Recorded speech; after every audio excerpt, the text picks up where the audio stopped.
Welcome to another episode of Smells Like Identity Hygiene, the podcast that's all about identity security and identity hygiene. So on today's episode, we have a very special guest. But actually, before we talk about the guest, I am going to make a shameless plug for my book that was just released. It's called AI Identities, Governing the Next Generation of Autonomous Actors. So it's available everywhere books are available. But more importantly than my book and my shameless plug, I want to introduce Alexis Craddock. She is the Director of Cyber Risk and Compliance at Cox Enterprises. Welcome, Alexis. Thank you for having me. Happy to be here.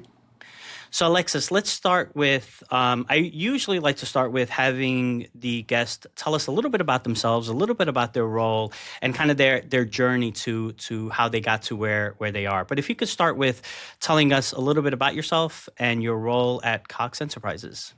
Yeah, absolutely. Thank you for having me. Yes, so I am a Director of Cyber Risk and Compliance here at Cox Enterprises. Cox Enterprises is the holding company to Cox Automotive and Cox Communications.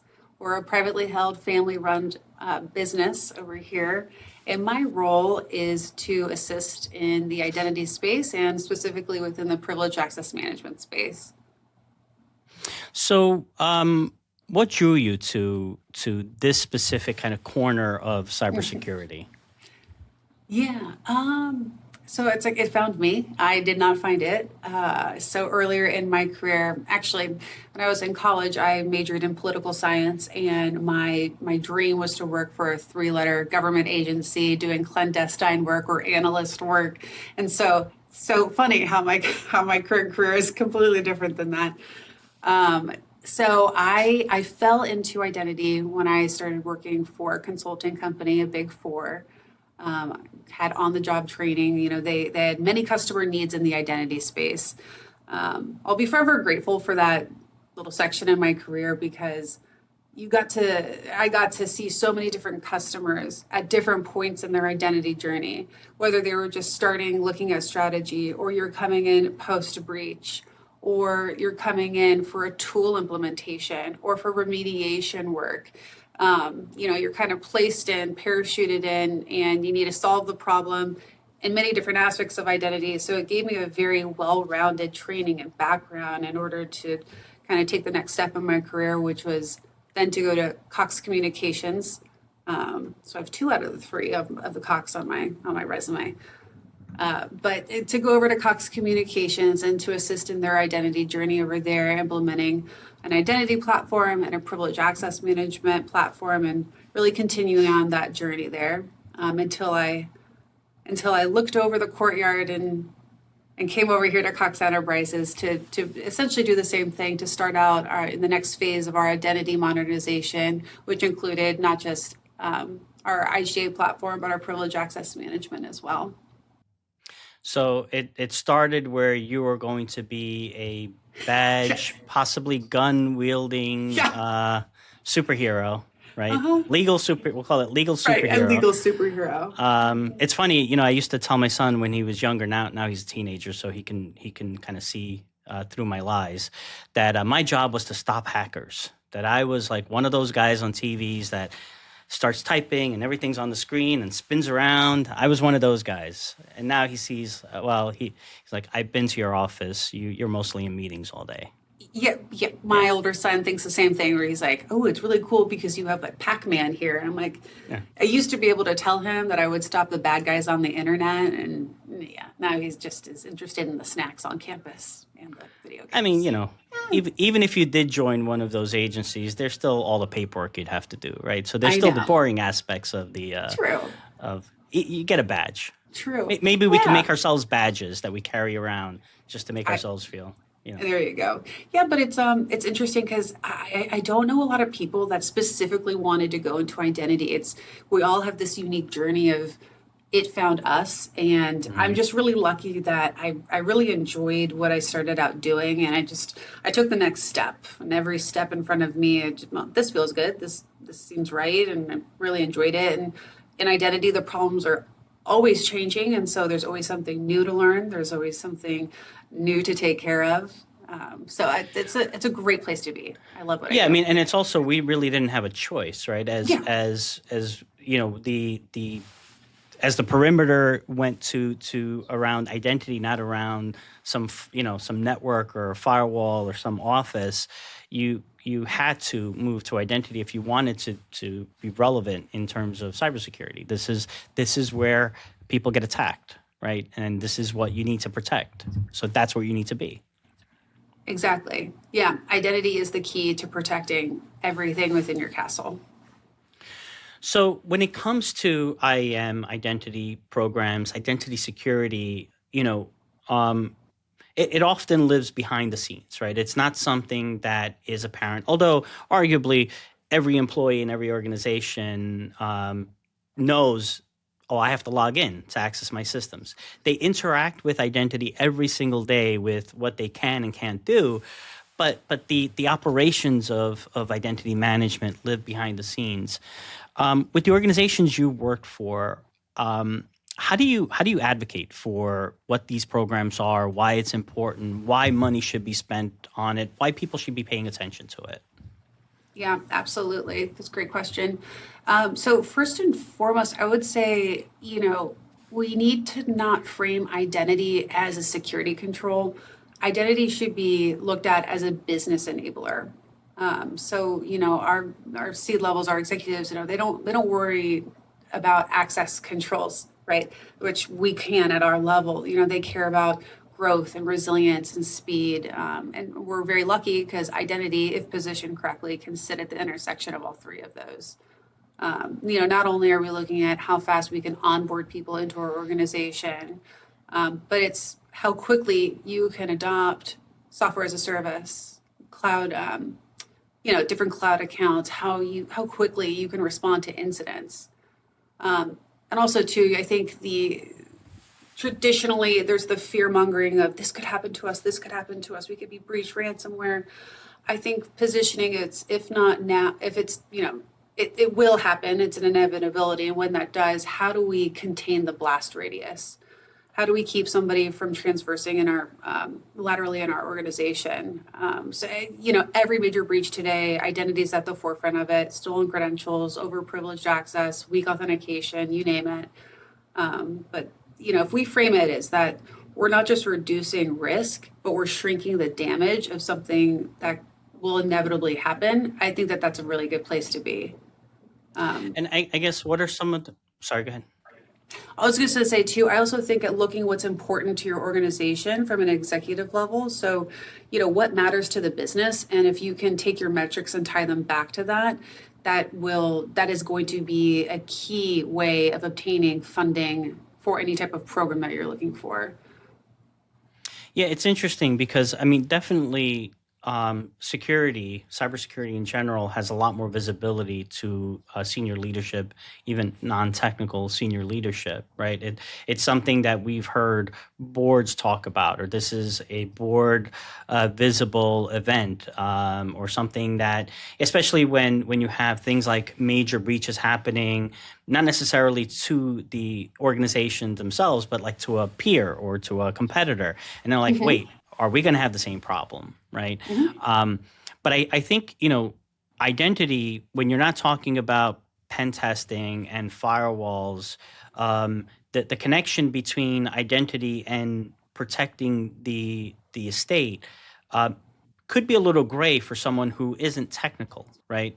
But the reality is, that is a hard connection between those two, right? Because the attack vectors right now are the identity, then you are directly impacting securing the organization by securing the identities. Mm-hmm. Oh yeah, yeah, absolutely. Identity is the most important thing to protect. And we can talk about even the identity sprawl that just one human has now within the organization. But also too, if you're protecting your organization, but identity isn't just about the protection, it's about how quickly people can get access to what they need to do in order to operate business functions and to turn the profit, to make the money. So if you can position it as a way of enabling business, I think that that's a win. Yeah, and actually, I wasn't even thinking about that aspect. That it's more than just, you know, who's Bob Smith and what account does Bob Smith use and what can Bob Smith do. It's also about, let's make sure that Bob is enabled to do his job. Let's make sure that Susan, who's in marketing, can do what a marketing person needs to do, and Bob, who's on in finance, could do what a finance person needs to do, even beyond someone attacking Bob or Susan. Bad day to be Bob or Susan. Yeah, exactly. So, in your experience, what are some of the most persistent or overlooked challenges organizations faced when they're trying to mature their IM programs? Yeah, good question. So you said a key word there, and it's programs. I think one of the biggest challenges is that identity isn't, it's not a project. We're coming in, we're implementing a tool, a platform, and that's a period or a body of work. And that's not identity. Identity is a continuous journey. And so I think one, having the perspective that this isn't a tool implementation, it's not a platform implementation, but this is the start of an identity journey, or maybe framing identity as a service or a product within a product line of offering to the business or to the organization. And I think some of the challenges too, it's the ongoing ownership of identity.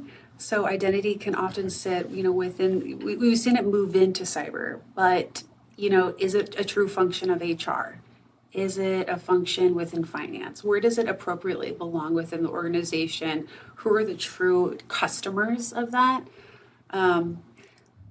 And also too, so you buy a tool, you do the implementation, and you just assume that maturity will follow. We'll just keep on doing what we did. No, things change, priorities change, applications change, and risk changes within identity.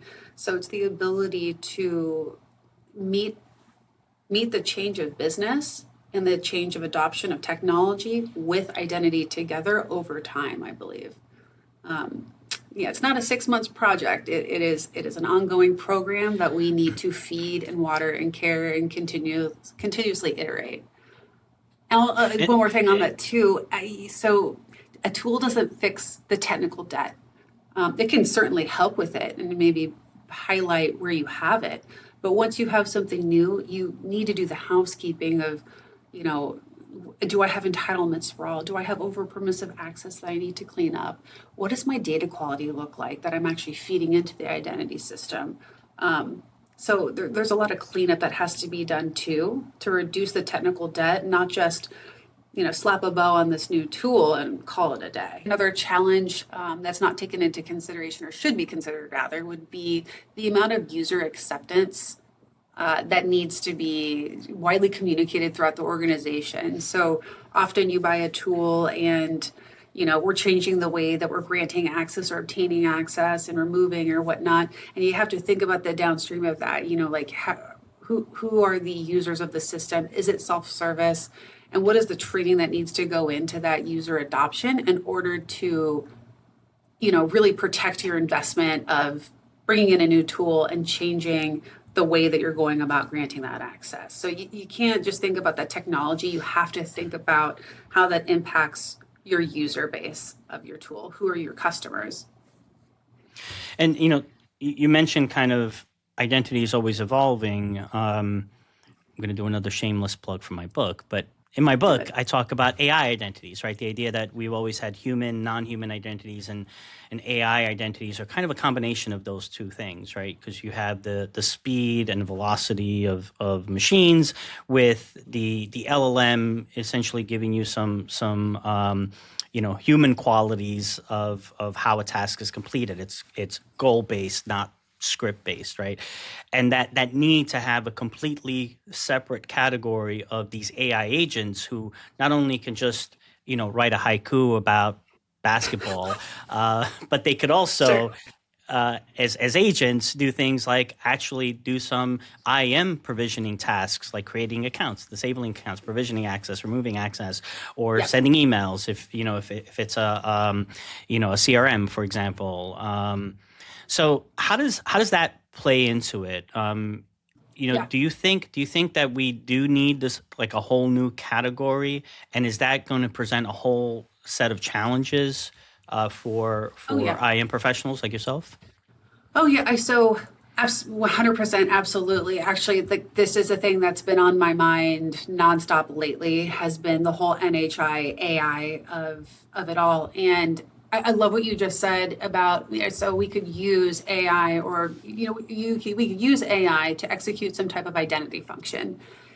And then there's the other side of thinking about it of how are we creating the identities that live within our AI that we need to have visibility to. We need to understand what they have access to. How are we granting those permissions? How are we ensuring that those are attested and removed appropriately? Um, Often what I'm seeing is within organizations, you have your AI council or your intelligent automation, and it's off to the races. How can we use AI to the best of our ability? How can it serve the business? What can we replace? And I love that. That's great. However, that that's the perfect storm for identity sprawl and the lack of visibility to all of those identities. And then also to how are you securing those accounts? So if you're granting some type of identity, the ability to execute something on behalf of a human, how are we securing that? Is cyber in those conversations? Are we having the conversations with, the heads of AI with identity, and are we ensuring that we're securing and also taking accountability for those identities? Workloads, APIs, service accounts, automation. They all now outnumber the amount of human identities that we have, and it's going to continue to grow. And we need to figure out some way of governing that is right sized for each organization. Yeah, and if you think about how an employee versus an application in an organization, let's say an application running as a service, doing stuff on its own, but following kind of a script, right? Of I start here, I end here, and I'm going to do this every day, right?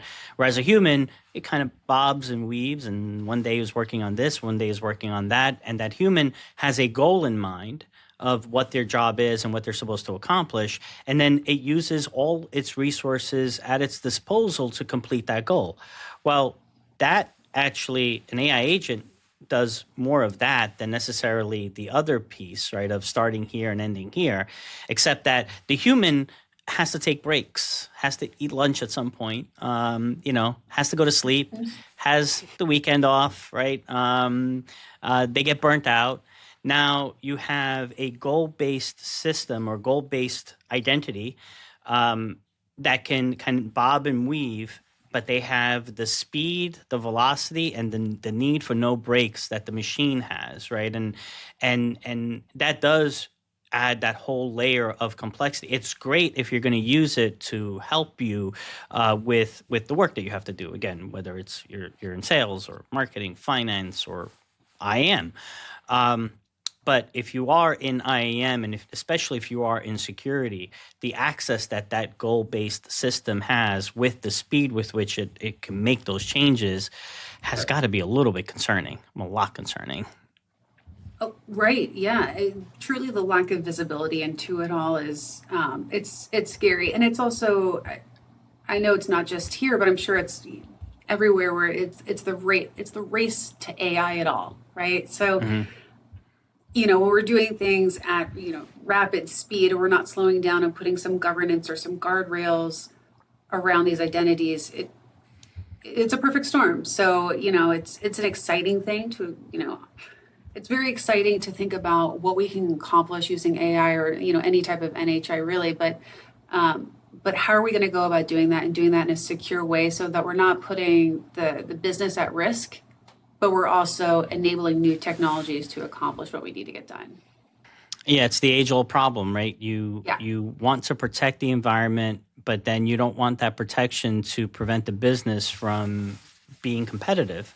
So you have to balance how do I simultaneously enable the business to do what it needs to do and to be innovative, and at the same time not allow something to completely go out of control. And it's interesting how, we as security people, when we talk about AI, it's something I've been thinking about a lot. That who is best positioned to talk about AI now? Is it the people who are building AI systems, or the security people who now have to deal with that new reality? I would argue security people need to have a bigger say, because AI people want more AI, want that unrestricted, uncontrolled, let it do Yep. whatever it needs, try to make it replace as many humans as you possibly can, right, for efficiencies. But the reality is, without that human involvement, that human control, at least that human ability to oversee what it's doing, it's like hiring a whole bunch of employees and saying, here's what your Oh, job is, and I'm never going to check with you again. Right, I'm yep. never going to go back and have a one-on-one with you, or a performance review, or even understand the output that you give me. I'm just going to blindly trust it. Sounds ridiculous to do that with humans, yet we are being sold a bill of goods that says, "Oh, you're going to be able to Yeah. do that with AI." Well, why? Why would that be different than what I have to do with humans? What I have to do even with processes and services that have a start, middle, and end, that's 100% predictable, right? We Oh, need that absolutely. visibility. Well, especially if there's still like a ton of technical debt within the organization, if it relates to like Active Directory accounts or service accounts or local accounts, over permissive access. It's a great parallel to draw of a we ran really hard here and we are still cleaning up this here. We don't want to recreate the same type of problem. We need to I don't want to say pump the brakes, but just take a beat and understand how we're Yeah. creating these identity, yeah, how we're creating these, how we're securing them, and then how are we inventorying, attesting, and decommissioning. So actually, it's funny you say pump the brakes. My son is driving now. He's just got his learner's permit. So that triggered me. Just so you know, Oh gosh. the pump the brakes triggered me, because I have to sit there nervous, gripping I do, the car. So the one thing I always I tell don't him envy that. the one thing I tell him is that you have to always be ready to stop. So hover your foot over the brake. Don't hit the brake. If you see a car in front of you slow down, or you see the brake lights, it doesn't necessarily mean you immediately have to hit the brakes, but hover over the brake. And I think that's Yeah. that's exactly what you're saying, right? With Uh-huh. AI, you don't hit the brakes, but don't No. keep your foot on the gas pedal. And sometimes you just have to hover over the brake to say, "Hey, do I have to stop this thing before it goes Uh-huh. completely out of control?"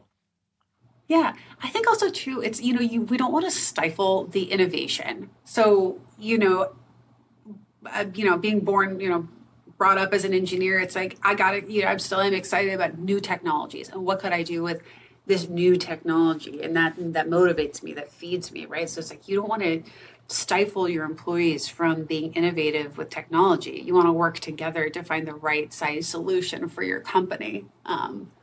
It's kind of like how with privilege access management, I always say, like, you got to bring your engineers along for the ride. Starting with them, talk to them. What are the use cases? What's in your environment? What are things that almost like a time to market for them? Like, what could you help enable and remove from them while securing credentials? Right? Like, you got to work together um, to give them what they want, but also do it in a secure way. Yeah, and whether you're talking about a human, an AI agent, a machine identity, privilege access, again, is that's what people want to go after. That's what they want to attack, right? Because that'll give them access to so much more, and having an understanding of where that privilege access exists, where it needs to be better protected. I guess along with kind of having the engineers and like the infrastructure people understand why privilege access is important. What about where in cases where the business, whether it's things like application owners for critical applications, or in some instances now even your business users, have to use some kind of privileged account and have to check out that account from a PAM solution, for example.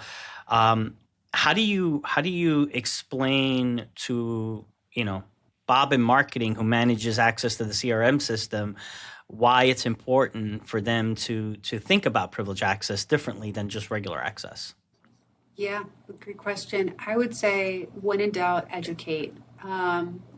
So we can't take for granted that just because something's our bread and butter doesn't mean it's bread and butter to the other person. Or just because it's important to me does not mean it's important to Bob or Brad, I forget, whoever in marketing, right? So I have found great success with over communication, privilege access management roadshow, if you will. So meeting with the users of meeting with your customers. So who's going to be the users of your product, and helping them understand why it is important, the risk that it poses. And then also too, it's how they could be responsible for their credential being misused, and how we are enabling a technology to help them and take the onus off of them and the risk off of them. So very, what's in it for you? How are we going to help you? Why is this important? And really, education and communication is the first step, especially with the business users and non-technical users. Yeah, that sounds great. And I know I've seen this with some of our other customers where, um, you know, communication and getting the business, and ultimately, as we were talking about the board, understanding why something is important. Sometimes it seems like that's a waste of time. I could be actually doing stuff. I could actually be fixing stuff instead of spending my time telling people what I'm fixing. But the reality is that if you don't communicate, if you don't have that open, kind of transparent conversation, you end up being blocked and not getting budget and not being able to do the things that you need to do to protect the organization. Oh, yeah, absolutely. Without the proper education of what the true impact could be, I think you're not looking at funding dollars. And then I also think too, the one frustrating thing too is finding a way around your tool or your process or whatnot. And without the proper buy-in, that's going to happen. And so I think to alleviate that, it's really, you really have to partner with your technical users as well to say, like, what do you have? What's out there? How can I help you? And to really treat them like a customer with the service you're providing of a privileged access management solution. And it's not all one size fits all. It's not like vault it all and call it a day.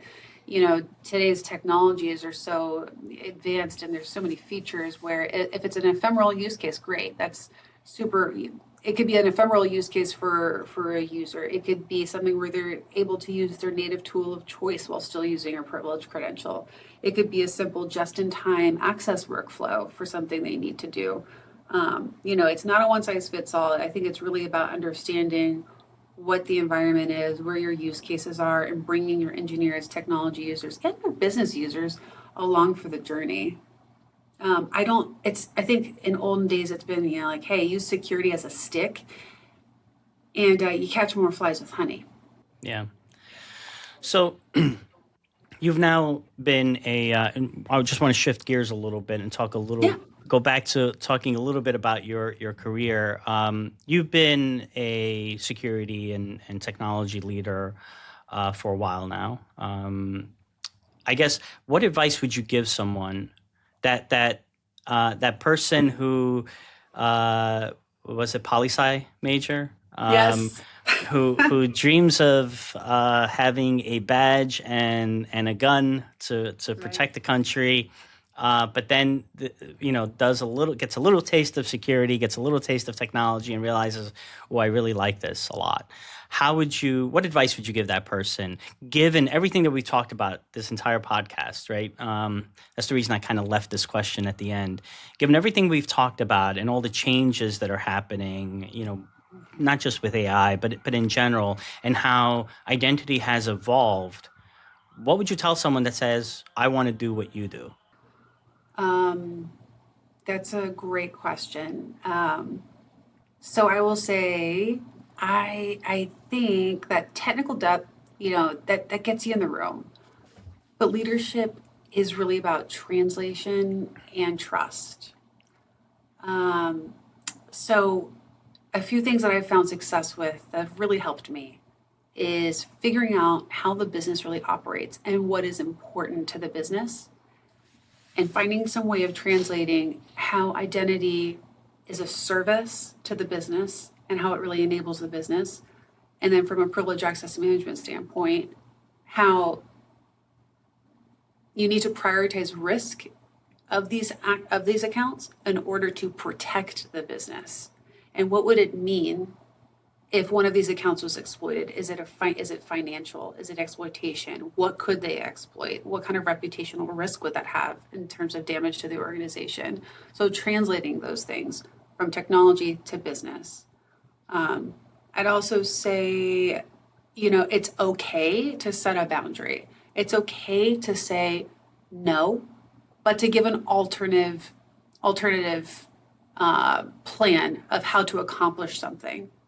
Right? Because a business professional isn't the same as a security professional. We want to do X. Let's right size it for our organization. And then I would say also too, especially in identity, we have so many internal customers. Invest in those relationships outside of your realm of influence, just within identity. Like, get out there and talk to your customers, understand what their jobs look like and what do their products serve. Try to have a more holistic perspective of your organization in order to better serve your organization. Stay curious, ask questions. Leave your ego at the door. Like, we're all humans at the end of the day, trying to make the world a little bit of a better place. Those are just a few things I was. So we are still very much in a male-dominated industry, whether it's just technology as a whole, definitely in the security space. So would you change your answer if you were telling a little boy or versus a little girl? Well, maybe not little, because the kind of answer you gave, you probably need someone that's college age, right? Let's go college age, and they're thinking about a career. Do you think your answer would change if you were talking to a young woman versus a young man that was looking to do this career?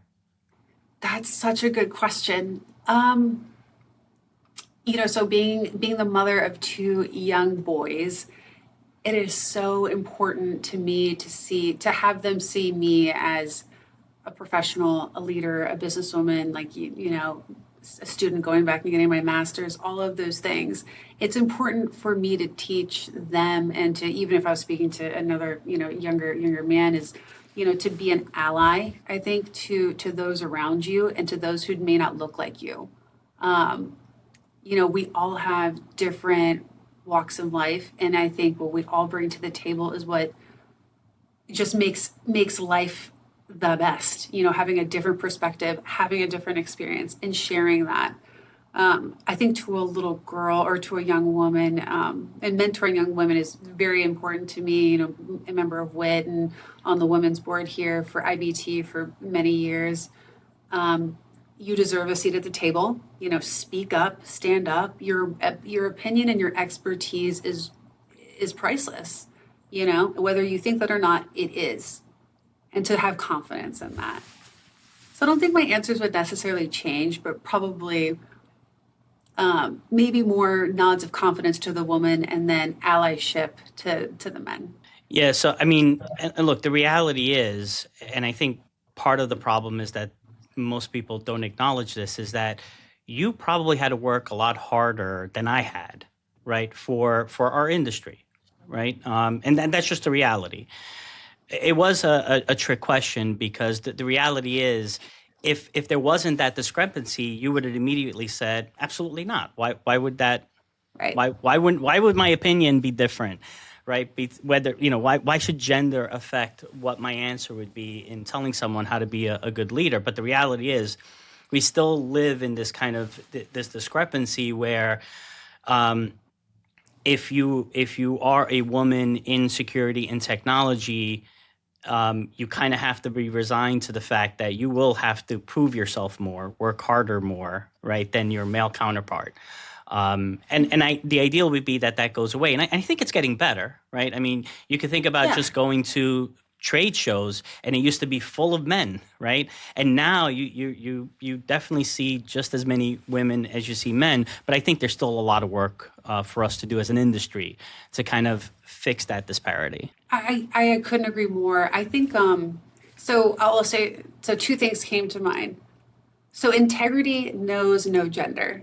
And so doing the right thing when no one is watching is you're never going to regret that. So whether you're in a meeting and somebody says a dismissive comment or, something rude, I think calling it out or having a private conversation, we like to criticize in private, having a conversation, that's doing the right thing and it's setting a precedent of what behavior is appropriate, what is not appropriate, and you have to treat people with respect.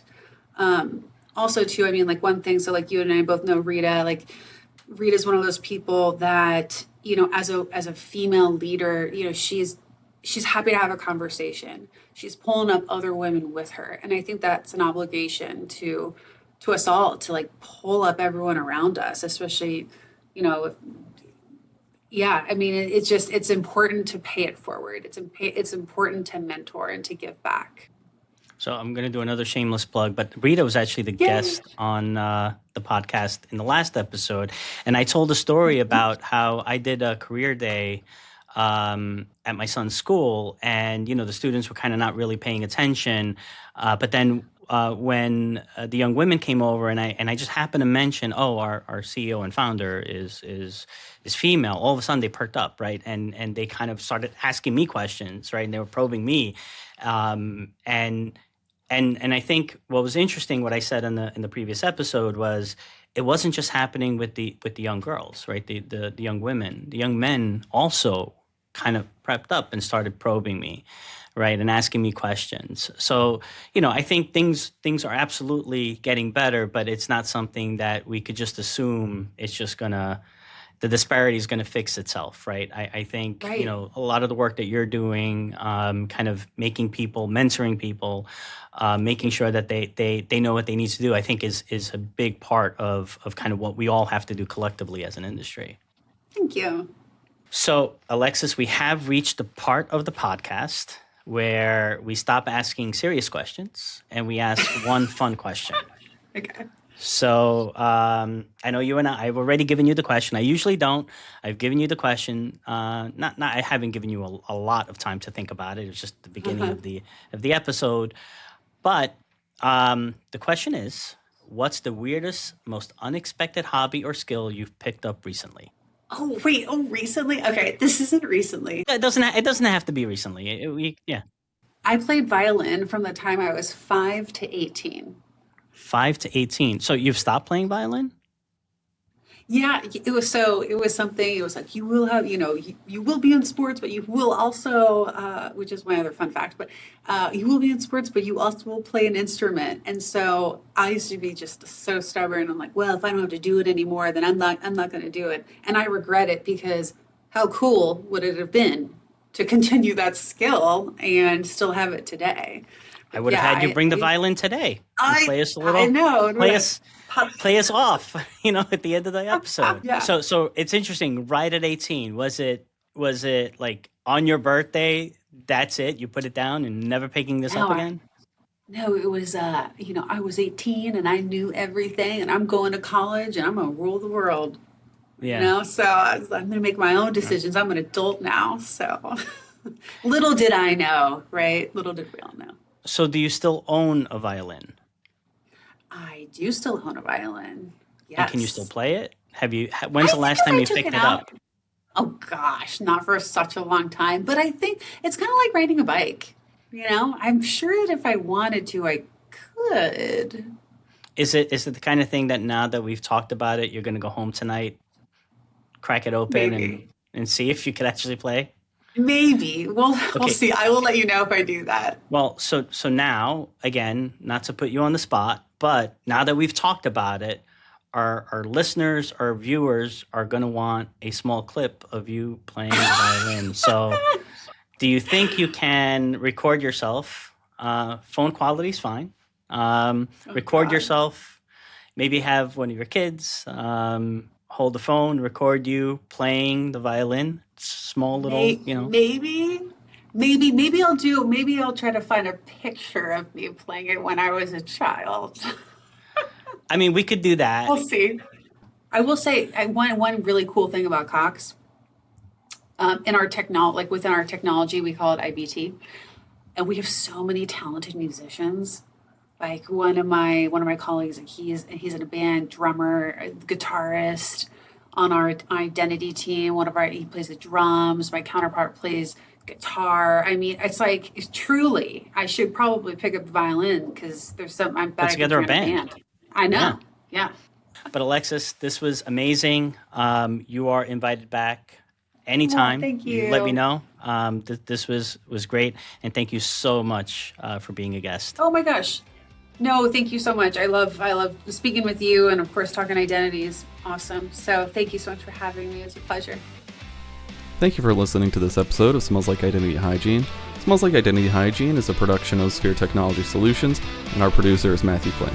Until next time.